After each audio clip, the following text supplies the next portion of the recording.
Experience without theory is blind, but theory without experience is mere intellectual play. To be is to do. Immaturity is the incapacity to use one's intelligence without the guidance of another.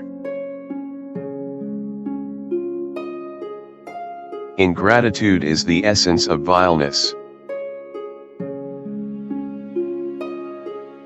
By a lie, a man annihilates his dignity as a man.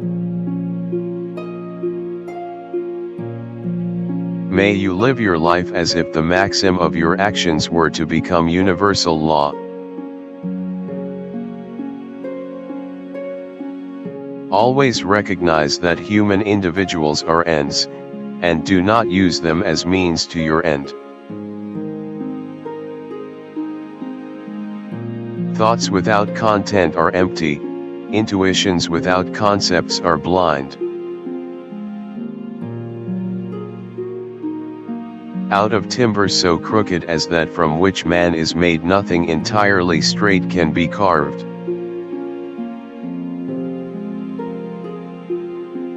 From such crooked wood as that which man is made of, nothing straight can be fashioned. A categorical imperative would be one which represented an action as objectively necessary in itself, without reference to any other purpose. Science is organized knowledge. Wisdom is organized life. In law, a man is guilty when he violates the rights of others. In ethics, he is guilty if he only thinks of doing so.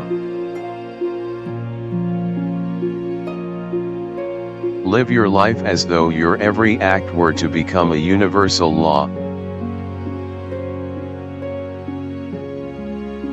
Happiness is not an ideal of reason, but of imagination. Seek not the favor of the multitude, it is seldom got by honest and lawful means. But seek the testimony of few, and number not voices, but weigh them. What can I know? What ought I to do? What can I hope? It is beyond a doubt that all our knowledge begins with experience. Metaphysics is a dark ocean without shores or lighthouse, strewn with many a philosophic wreck.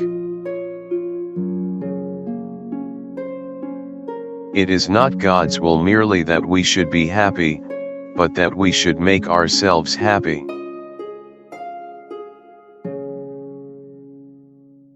All the interests of my reason, speculative as well as practical, combine in the three following questions.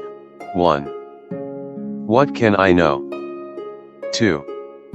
What ought I to do? 3. What may I hope? The only objects of practical reason are therefore those of good and evil. For by the former is meant an object necessarily desired according to a principle of reason, by the latter one necessarily shunned, also according to a principle of reason.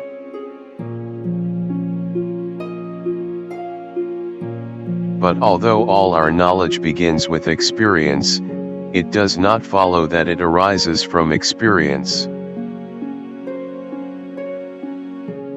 So act that your principle of action might safely be made a law for the whole world. All thought must, directly or indirectly, by way of certain characters, relate ultimately to intuitions, and therefore, with us, to sensibility, because in no other way can an object be given to us. Two things awe me most, the starry sky above me and the moral law within me. He who is cruel to animals becomes hard also in his dealings with men. We can judge the heart of a man by his treatment of animals.